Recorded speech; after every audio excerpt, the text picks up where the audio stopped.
Good evening, everybody, and welcome to the Extraordinary Council meeting of the 15th of June 21, and sorry for the late start.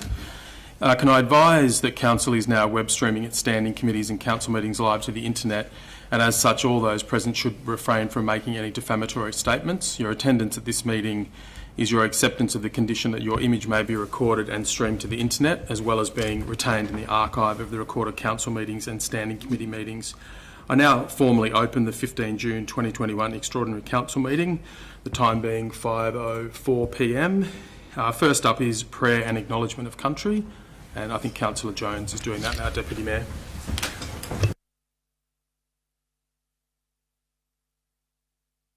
O God, grant that by the knowledge of thy will all we may resolve shall work together for good. We pray through Jesus Christ our Lord. Amen. Amen. Acknowledgement of country. I would like to acknowledge the Wiradjuri people who are the traditional custodians of the land. I would also like to pay respect to the elders, both past and present, of the Wiradjuri nation and extend that respect to other Aboriginal people from other nations who are present. Thank you. Thanks, Councillor Jones. And first up is item CCL 21121, leave of absence. We've received an apology from Councillor Moore.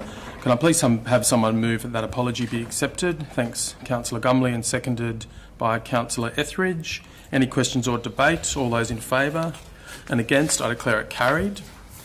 Next up is public forum. No one has registered to speak at public forum, but there are members of the community here. Would anybody like to address council for 5 minutes?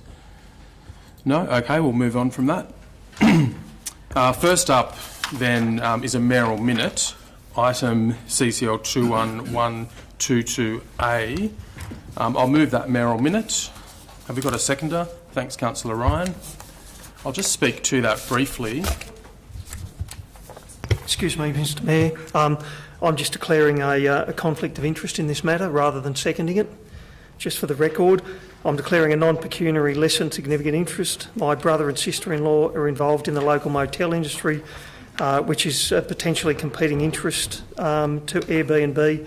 So I'm going to leave this room and be out of sight during this discussion. Thank you. Thanks, Councillor Ryan. I'm glad you had that change of heart, and I'll take Councillor Diffie as the seconder for that. I'll just speak briefly to it, councillors. Council hosted on the 11th of June 2021 at Dubbo RSL a housing supply forum. The forum was focused on the housing shortage currently being experienced across the LGA, and particularly in the Dubbo and Wellington urban areas.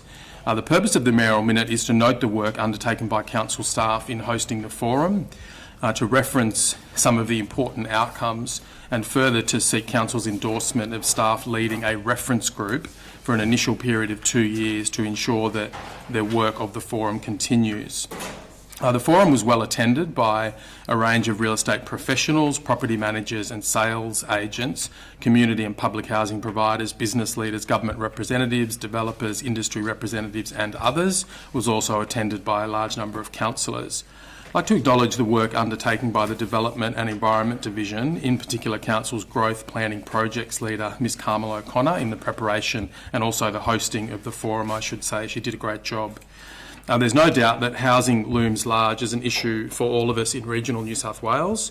A particular concern for the continued growth and development of the Dubbo region is the availability of affordable residential rental housing options across a variety of price points and locations across the city, in addition to the availability of a variety of housing stock.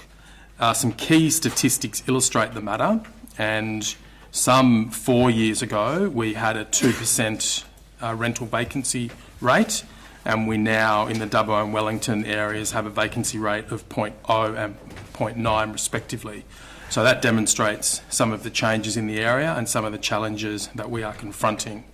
Also of note is a considerable jump in the median rental cost for a 3-bedroom house in Wellington, which has increased from $240 to $328 during the period.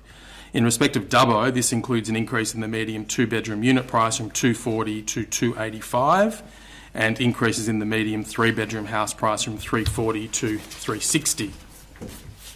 Apart from the continued expected growth of Dubbo and the LGA, the region is also projected to experience the possibility of extra growth pressures through the delivery of a range of projects and opportunities that potentially equate to over 8,000 jobs. And that figure alone, I think, demonstrates the incredible challenges and opportunities that we are facing. These projects have an imminent timeframe for delivery, and the numbers are reflective of the jobs themselves, not the projected number of people moving into the region, meaning they don't include families and partners and so forth. Skills and wages related to these jobs also vary, with some production-style jobs being low skill and lower wages, while some mining, medical and future government expansions have the opportunity to attract highly skilled professionals with significant wages. With the unemployment rate consistently around the 2% mark in our region, these are new jobs with a limited labour pool available to fulfil the required need from industry. The forum discussed a number of responses to these challenges and opportunities of ensuring that we see an appropriate level of affordable housing in both the Dubbo and Wellington areas in the future. Some possible responses, and I don't indicate these, of course, to prejudge them, but some possible responses talked about at the forum include those relating to housing diversity and affordability, which included more flexibility in planning controls by introducing more R1 general residential zoned land in greenfield areas, reducing minimum lot size requirements to accommodate reduced setbacks, supporting diversity of lot sizes to encourage housing at a variety of price points, examination of models and mechanisms to provide opportunities for worker accommodation in both Dubbo and Wellington.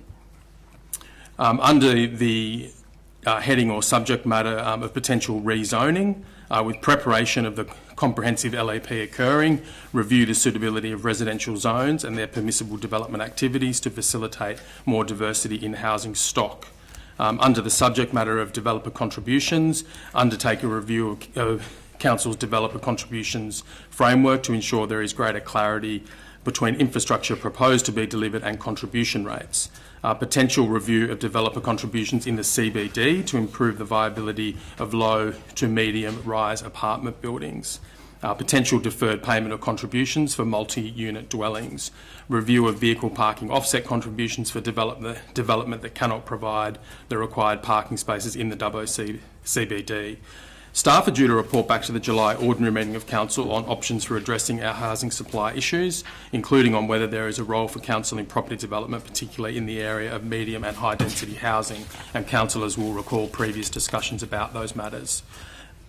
It's certainly the case that we as a community need to grapple with the housing challenge, and that figure again of 8,000 new jobs involved in projects coming online imminently is such a sobering statistic, and Council is well placed to play a leadership role. A way of doing that is to roll the work of last week's forum over into a reference group to which Council will regularly report progress and issues related to housing for the purpose of gauging industry perspectives and feedback. It is intended to seek expressions of interest from industry representatives to be a member of the reference group. The role of the group will be to inform and provide insight and feedback to Council staff to assist review of Council's residential areas development strategy and ultimately future housing policy across the LGA. A related issue, councillors, that I saw fit to attach to this mayoral minute, even though it doesn't relate strictly to the housing forum, is the operation in the region of housing rental options such as Airbnb. Council staff recently requested the state government to apply a regulation to the region that has the effect of limiting the days per year that residential properties can be made available for short-term rental through Airbnb-type platforms. The rationale for this request, in part, was the issue of housing supply. Due to timing issues, it couldn't be brought to Council for determination. The staff decision, I think it's fair to say, has caused some disquiet, understandably, among property owners involved in that market. I think it's appropriate, therefore, that it come to Council, and Council will note that Recommendation 3 proposes that a report be presented to the June 2021 ordinary meeting on the rationale for the adoption of the limitation on short-term rentals referred to above, and providing advice on whether the limitation can and should be reversed by Council decision. Any further questions or debate, councillors, on the mayoral minute concerned with housing? I'll put that then. All those in favour and against, I declare it carried. That then takes us to item CCL... Oh, sorry, Councillor Ryan, indeed.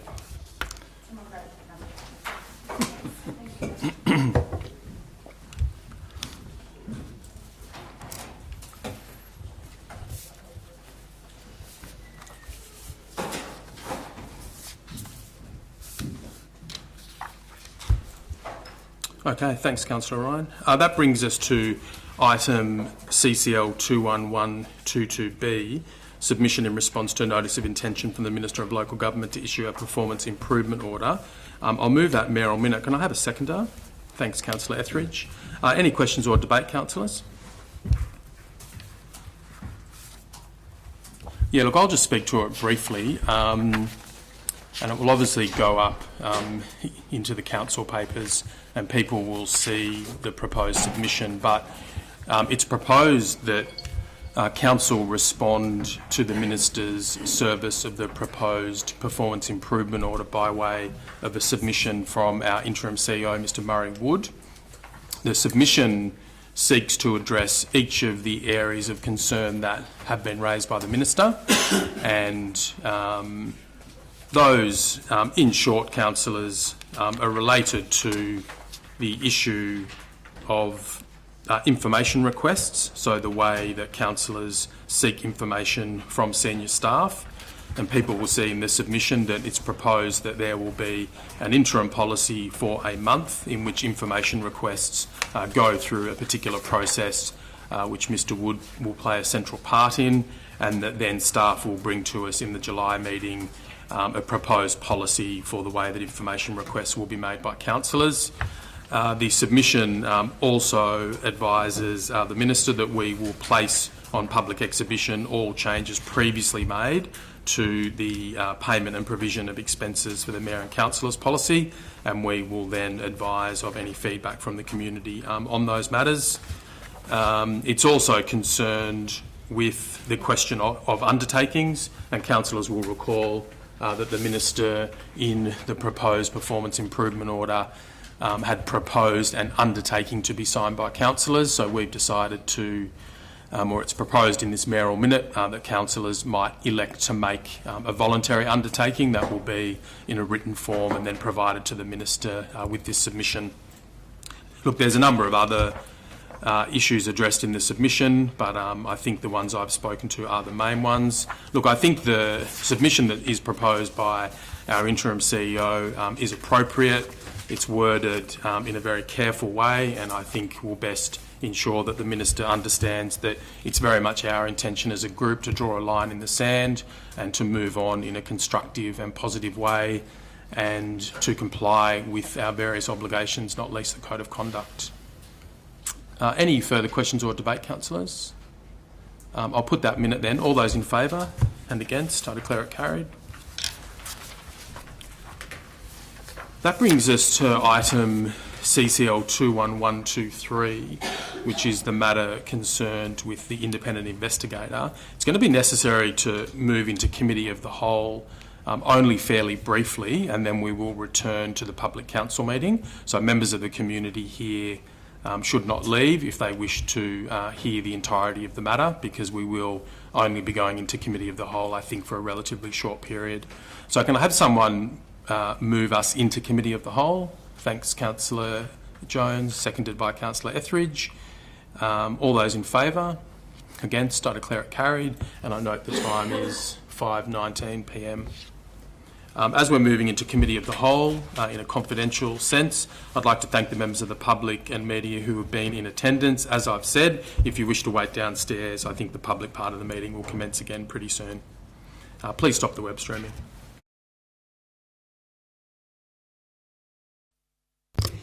Okay, in relation to CCW 21/9 independent investigator, Council resolves the following. 1, that the report of the Chief Executive Officer dated 11 June 2021 be noted, that the draft terms of reference attached as Appendix 1 be adopted with the relevant changes made. 3, that Pinnacle Integrity be engaged to undertake the independent inquiry investigation.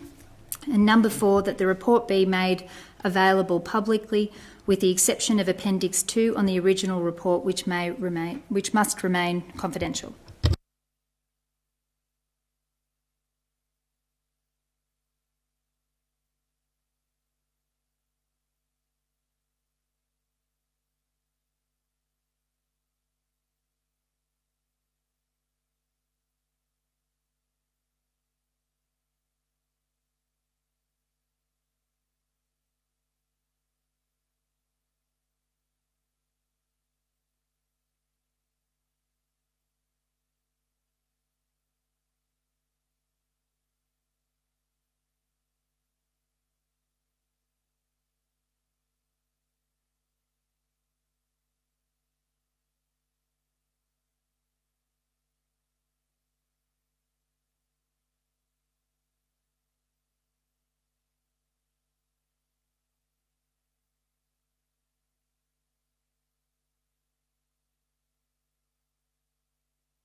Thank you, Mr Mayor.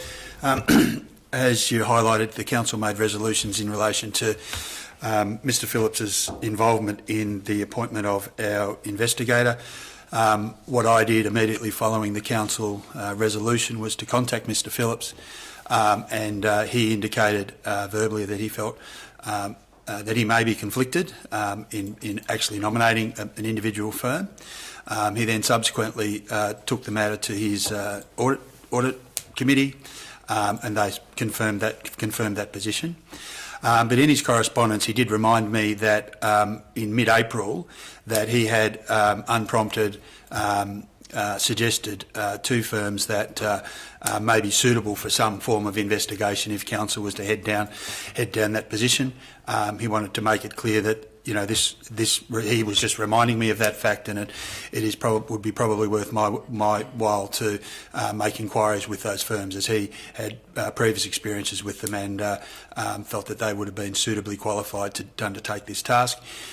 He certainly made it clear that this was not as a result of council's resolution, but certainly spoke highly of the ability of those firms to undertake this level of work. I subsequently spoke to or sought quotes from both of those firms.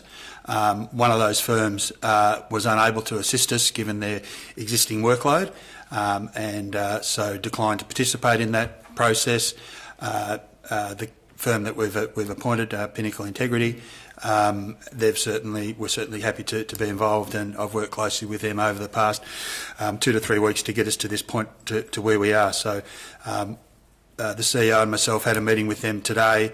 They're raring to go to start the process, and they're very confident about trying to meet the relatively challenging timeframes that the council's put in relation to getting a report to the council by whatever that date is in July, to the council meeting. So we're quite confident that we'll be able to achieve that. Okay, thank you. I just noticed that I had my microphone off when I asked that question, so I might just explain exactly why I asked that question and what it was. I'm sure people will be aware that in the previous council meeting we had moved a motion that asked or nominated Mr Scott Phillips, the CEO of Local Government New South Wales, to nominate the identity of the independent investigator. As is clear from Mr Frost's answer, Mr Phillips declined to play that role in a formal sense, but he had already recommended 2 organisations, and one of those organisations, as it transpires, was not available to do the work, but the first organisation that he had earlier recommended is available and has now been appointed. So while there is a slight divergence between what we resolved at the last council meeting and what we have resolved tonight, in substance I think we have arrived at the same place, which is an independent person who is at arm's length from us has recommended a particular organisation. We have now moved to appoint that organisation as our independent investigator. So while Mr Phillips hasn't been able to play a formal role of nomination, I think we've landed essentially at the same place.